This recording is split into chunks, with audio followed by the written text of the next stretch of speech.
أعوذ بالله من الشيطان الرجيم بسم الله الرحمن الرحيم الحمد لله رب العالمين وبه نستعين على أمور الدنيا والدين والصلاة والسلام على أشرف المرسلين وعلى آله وصحبه أجمعين رب اشرح لي صدري ويسر لي أمري واحلل عقدة من لساني يفقه قولي بسم الله الذي لا يضر مع اسمه شيء في الأرض ولا في السماء وهو السميع العليم اللهم صل وسلم وبارك على سيدنا محمد طب القلوب ودوائها وعافية الأبدان وشفائها ونور الأبصار وضيائها وعلى آله وصحبه وبارك وسلم تسليما كثيرا اللهم افتح لنا أبواب الخير وأبواب البركة وأبواب النعمة وأبواب الرزق وأبواب الصحة وأبواب السلامة وأبواب القوة وأبواب العلم وأبواب الجنة آمين يا رب العالمين. Alhamdulillah. Tuan-tuan, para hadirin, para penonton sekalian, kaum muslimin muslimat, khususnya jemaah Masjid Kasim. Assalamualaikum warahmatullahi wabarakatuh. Apa khabar para jemaah sekalian, jemaah Masjid Kasim dan sekian kaum muslimin. Mudah-mudahan semuanya insya-Allah dalam keadaan sihat walafiat insya-Allah. Dan bagi siapa yang tidak sihat, semoga Allah Taala berikan kesembuhan. Amin ya rabbal alamin. Baik para penonton rahimakumullah, kita teruskan pengajian kita indahnya bersama Rasulullah sallallahu alaihi wasallam di syurga. Ini bukunya. Dan insya-Allah pada hari ini kita nak membicarakan satu wasiat baginda kepada Muaz, zikir yang luar biasa para jemaah. Iaitu apa dia, tajuk kita wasiat baginda sallallahu alaihi wasallam kepada seorang sahabat Muaz radhiyallahu anhu. Zikir yang luar biasa, zikir yang mudah, ringkas, padat dan saya rasa ramai yang hafal. Seringkali dibaca oleh imam-imam kita di masjid lepas sembahyang. Dan apa dia zikir tersebut dan kelebihannya, dan kalau kita lihat sendiri zikir ini memang mengandungi kelebihan-kelebihan yang cukup luar biasa. Apa dia zikir dia para jemaah? InsyaAllah kita mulakan dahulu dengan membaca surah Al-Fatihah. Mudah-mudahan Allah Subhanahu Wa Taala memberkati kehidupan kita dan menjadikan kita golongan yang rajin mengamalkan wasiat-wasiat baginda, antaranya zikir yang diajarkan kepada Muaz, dan mudah-mudahan kita tergolong dalam golongan yang mendapat kemuliaan dunia akhirat, syurga yang terbaik Al-Firdausil A'la bersama Rasulullah sallallahu alaihi wasallam ala hazihi niyah wa ala kulli niyatin salihah wa ila al-habibil mustafa sallallahu alaihi wasallam wa ila jami'il mu'minina wal mu'minat. Al-Fatihah. A'udzu billahi minasy syaithanir rajim. Bismillahirrahmanirrahim. Alhamdulillahi rabbil alamin arrahmanir rahim maliki yaumiddin. Iyyaka na'budu wa iyyaka nasta'in. Ihdinas siratal mustaqim. Siratal ladzina an'amta 'alaihim ghairil maghdubi 'alaihim waladdallin.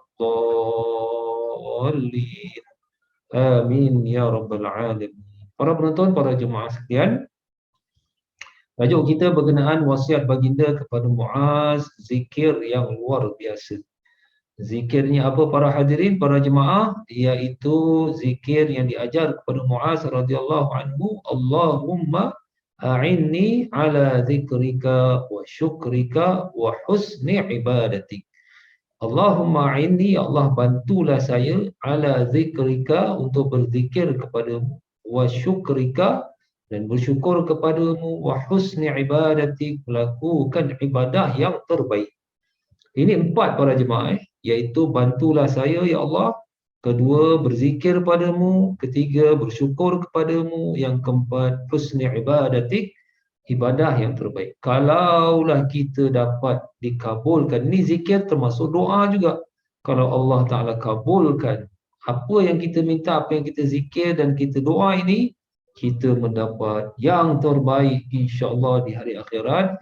Malahan dunia sendiri dimuliakan Allah Ta'ala di hari akhirat lagi-lagi mendapat tempat darjat yang paling tinggi di sisi Allah Subhanahu wa taala. Mudah-mudahan syurga Firdausil A'la.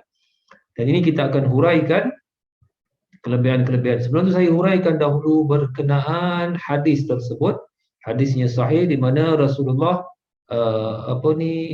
memberitahu kepada Muaz, ya Muaz, inni uhibbuka fillah. Maknanya sesungguhnya wahai Muaz, sesungguhnya aku ni mencintai kamu lillahi taala. Ini dalam Islam ni memang kita boleh memberitahu kepada saudara kita, kita mencintainya kerana Allah Taala.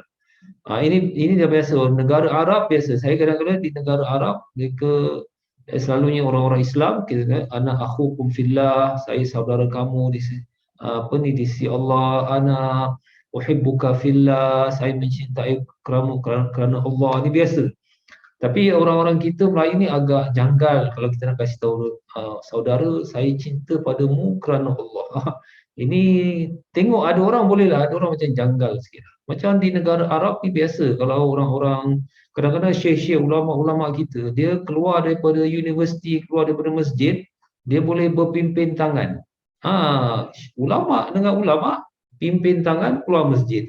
Cuba kalau kita ustaz-ustaz keluar masjid pimpin tangan, sudah ni jadi viral pula lagi kan. Jadi ada perkara yang negara Arab ni biasa, tapi memang Rasulullah galakkan kita kasih tahu, tapi itulah tengok keadaan. Banyak Rasulullah memang sayangkan sahabat-sahabat, dan antaranya Muaz bin Jabal. Sebab Muaz ni dia orangnya pintar, orangnya pun rajin, orangnya pun masya-Allah ikhlas. Sebab itu Muaz ni antara orang yang Nabi utus ke Yaman pada akhir-akhir hayat baginda sallallahu alaihi wasallam. Sebab Muaz ni orang yang pintar dan rajin sebagainya. Jadi memang Muaz tu agak sedih jugalah, takut ini mungkin tak dapat jumpa Rasulullah lagi ya. Jadi Rasulullah pesan banyak perkara, antaranya inilah pesan Nabi kepada Muaz, ya Muaz, la tada'na, ada riwayat juga la tada'na, jangan kamu tinggalkan fi dubur solat, pada setiap penghujung solat, sama ada sembahyang fardu ke sembahyang sunat, pada penghujung iaitu sebelum assalamualaikum ataupun selepas sembahyang, zikir doa ini, Allahumma a'inni ala zikrika wa syukrika wa husni ibadati. Simple, senang dan mudah. Dan saya percaya ramai di kalangan jemaah pun hafal. Sehingga kan ada di kalangan jemaah masjid tanya kepada saya tentang kelebihan zikir ni, dan dia baca macam air saja. Macam jemaah kita lah, jemaah mana mereka dah hafal ya, Allahumma inni ala zikrika wa syukrika wa husni ibadati. Pasal imam-imam kita di masjid pun baca. Jadi ini saya pun memang tergerak hati saya untuk sebut, sebab dia kena-mena dengan amalan ataupun indahnya bersama Rasulullah di syurga. Baik, kita lihat satu persatu ni kelebihan. Pertama sekali, Allahumma a'inni, ya Allah bantulah saya. Ini penting. Sebab banyak perkara-perkara yang kadang-kadang perkara yang mudah. Islam suruh benda yang simple, mudah, antaranya berzikir. Zikir ni kadang-kadang heran, ada orang suruh berzikir sekejap je, 5 minit, 10 minit, merasa macam berat.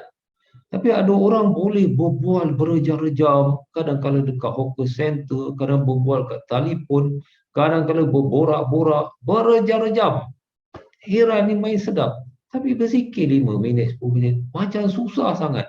Sebab itulah kita minta pada Allah, ya Allah bantulah saya, mudahkanlah saya untuk melakukan apa yang disuruh oleh Allah Ta'ala. Kadang-kadang simple, sembahyang contohnya, sembahyang subuh, bukannya susah sangat, 2 rakaat bangun subuh.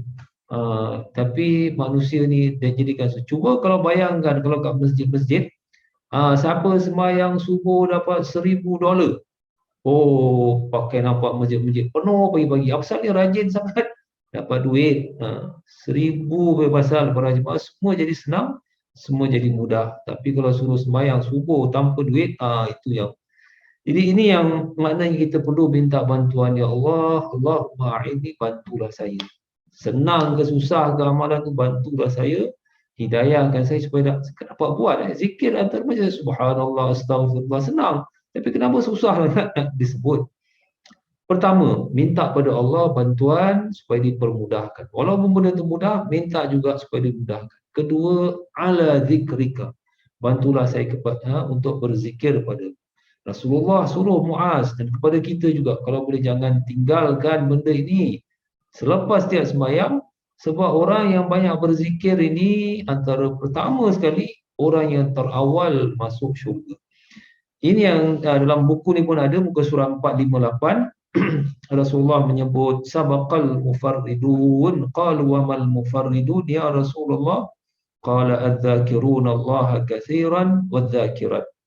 Telah ke depan, terdahulu masuk syurga orang-orang mufarridun. Maka sahabat bertanya, ya Rasulullah, siapa tu mufarridun? Maka baginda menjawab, orang-orang lelaki yang banyak berzikir kepada Allah dan golongan wanita. Maknanya tuan-tuan, para jemaah, ibu-ibu, siapa-siapa yang rajin berzikir, mereka lah yang terawal masuk syurga. Terutama ibu-ibu juga. Jadi seolah-olah macam Rasulullah nak beritahu kepada hadis ini. Sepatutnya Nabi boleh kasih tahu siapa yang banyak berzikir masuk syurga awal. Tapi kenapa disebut laki-laki dan wanita? Sebab kemungkinan kita di hari akhirat akan merasa terperanjat. Kenapa pula isteri saya masuk syurga awal? Kenapa saya masuk lambat? Jadi jangan terperanjat, Rasulullah kasih tahu.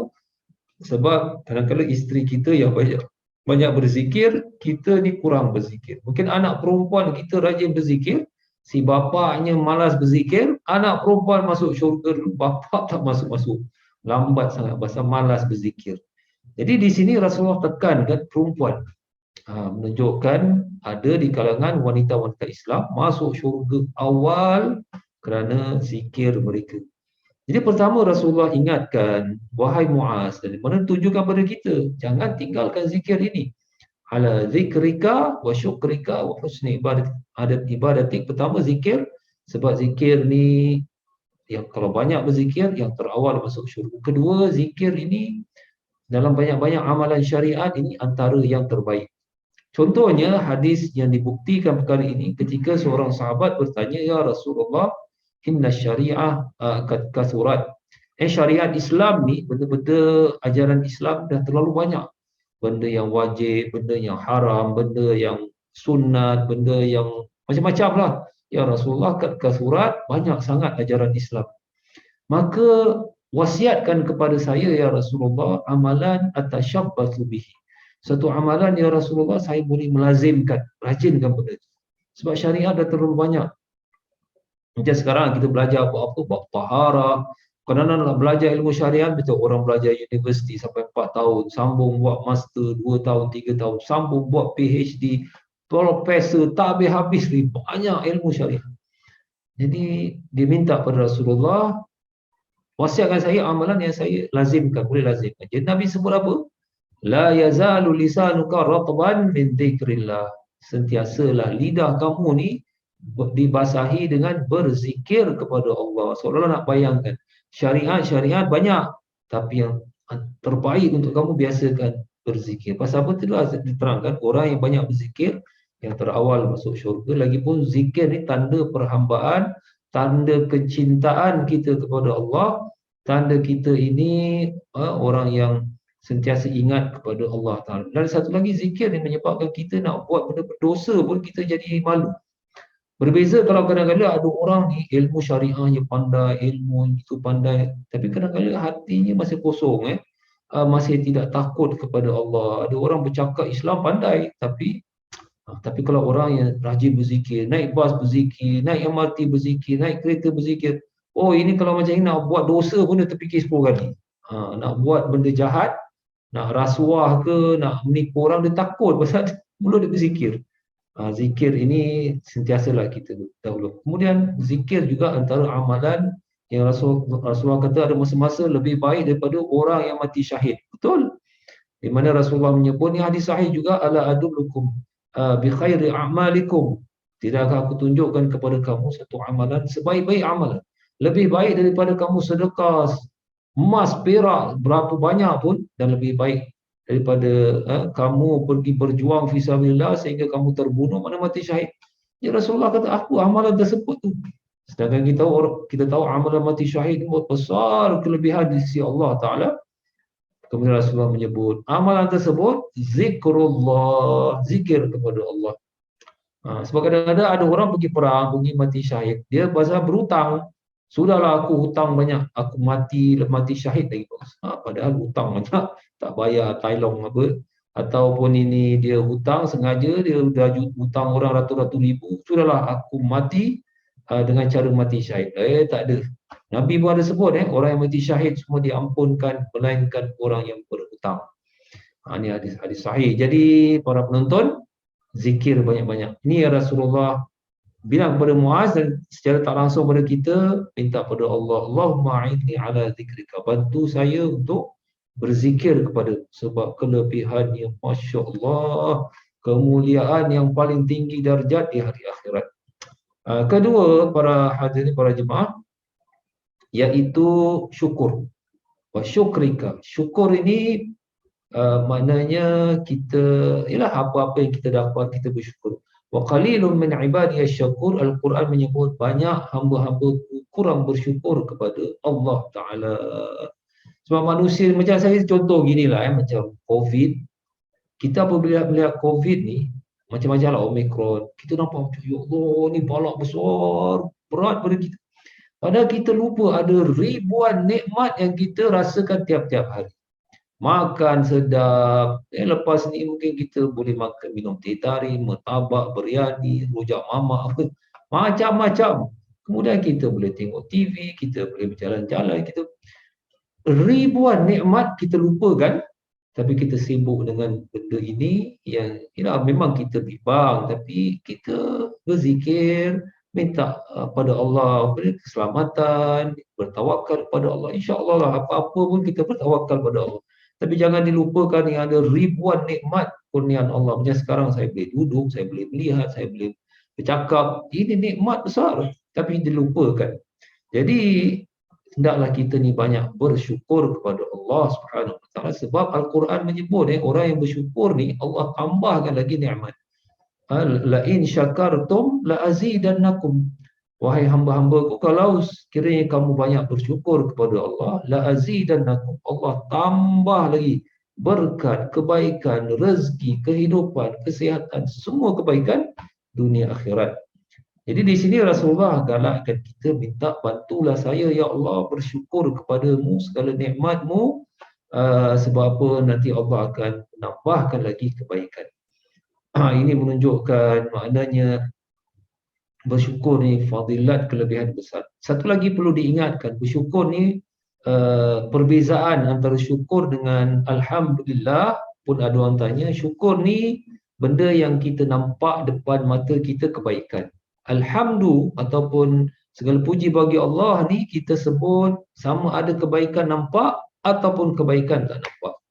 Sebab itu kita dalam sembahyang surah Al-Fatihah kita baca Alhamdulillahirabbil alamin. Walaupun hari itu hari susah, walaupun hari itu ada banyak problem, tetap kita sebut alhamdulillah. Walaupun COVID sekarang ni pun kita sebut dalam sembahyang alhamdulillah. Kenapa sebut alhamdulillah? Sebab yang nampak alhamdulillah, yang tak nampak di sebalik COVID pun kadang-kadang banyak kebaikan kita dapat. Antaranya ganjaran kesabaran, kita diberikan pahala atas tawakal, berserah pada Allah, banyak. Jadi alhamdulillah, benda yang kita ucap bersyukur, yang nampak ataupun tak nampak.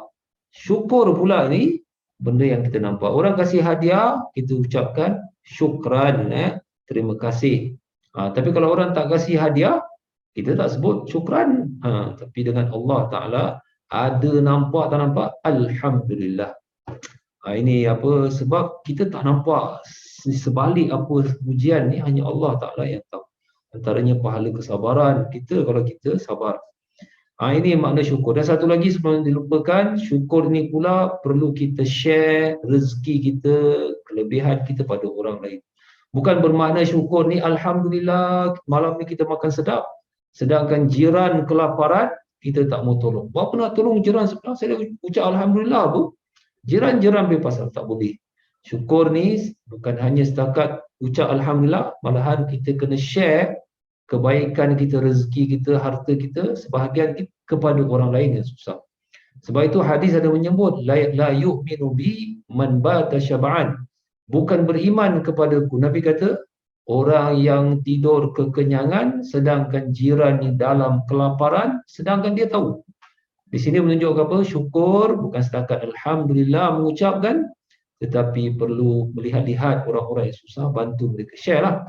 Kalau kita ada gaji besar, duit banyak, maka hendaklah kita share sebahagian harta kita kepada orang lain. Kalau tidak, kita tidak dikirakan bersyukur lagi, belum lagi mengucapkan syukur kepada Allah. Ini sistem Islam ya. Yang ketiga, yang terakhir, wa husni ibadatik, iaitu ibadah dengan dilakukan yang terbaik.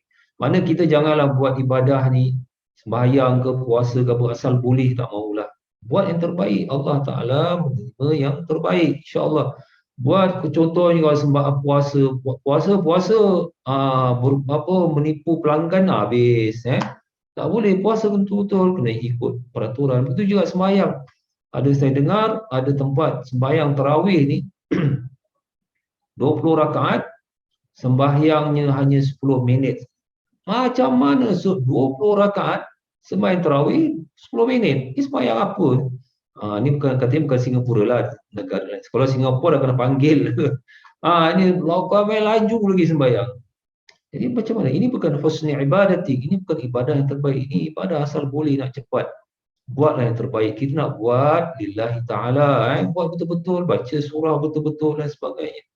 Ini mana husni ibadatik, cara kita ibadah yang terbaik, baca Quran dengan tajwid. Kedua, antara maksud husni ibadatik, ibadah terbaik, iaitu kita dapat lakukan dengan gandaan. Contohnya macam bulan Ramadan nanti, tak lama lagi kita nak puasa. Memang kalau bulan Ramadan kita lihat ada 30 hari. 30 hari secara umum lah, 30 hari. Jadi kalau kita puasa 30 hari, kita dapat apa? 30 hari puasa Ramadan. Kita jangan terperanjat ada orang Ramadan 30 hari tapi dia dapat pahala 300 hari. Macam mana dapat 300 hari? Ramadan 30 hari. Sebab ini gandaan. Ini husni ibadatik, ibadah yang terbaik. Macam mana dia buat? Dia memberi makan orang yang berbuka puasa. Ini pun ada hadis menyebut man fattara sha'iman, sesiapa yang memberi makan orang yang berbuka puasa, maka pahalanya pun dia dapat dan tidak mengurangkan pahala orang yang berpuasa. Mana contohnya hari pertama Ramadan, kita beri makan orang berbuka puasa 30 orang. Maknanya 30 orang yang berbuka puasa tu, pahala puasa tu kita pun dapat. Mana hari pertama saja dah 30 hari seolah kita berpuasa, campur satu hari kita puasa. Bayangkan kalau tiap-tiap hari dia beri makan orang berbuka puasa 30 orang, 30 orang, 30 orang. Oh banyak, bukan kata 300, dah 900 orang, maknanya seolah 900 hari dia berpuasa bulan Ramadan. Ini maknanya husni ibadatik, ibadah yang kita boleh gandakan. Satu lagi yang kita husni ibadatik, ibadah terbaik, iaitu kalau kita dah meninggal pun pahala tetap berjalan. Ini yang kita nak. Macam contoh Singapura, kalau kita dah pencen, duit CPF pun masuk, duit bank pun masuk. Kita tak kerja ni, duit masuk. Jadi macam gitulah orang kalau dah meninggal, pahala masuk lagi. Itulah Rasulullah memberitahu antara 3 amalan ni, sedekah jariah, ilmu yang bermanfaat, anak yang soleh, mendoakan. Maknanya begitulah, kita kalau boleh sekarang ni sebelum meninggal, sedekahlah pada masjid, madrasah, rumah tumpangan anak yatim, tempat-tempat yang kekal. Jembatan hospital pun dikira wakaf juga. Maknanya kalau kita dah meninggal, selama jembatan tu ada, hospital ataupun rumah anak yatim tu ada, masjid ada.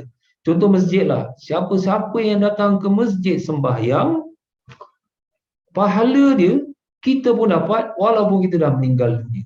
Tengok para jemaah. Ini sedekah jariah bina masjid. Sebab tu Singapura mungkin harga masjid agak mahal lah. Nak bangunkan sampai 6 juta, ada yang 12 juta.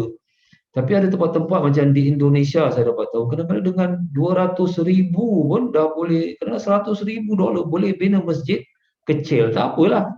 Maknanya kalau ada 100 orang sembahyang kat musalla masjid tersebut, 100 orang, kita dah meninggal ni, 100 orang punya pahala sembahyang Jumaat, kita pun dapat. Kalau berterusan, ada tempat di Afrika saya pernah tahu, kadang-kadang bukan 100,000, $50,000 boleh bina satu masjid. Musalla pun jadilah.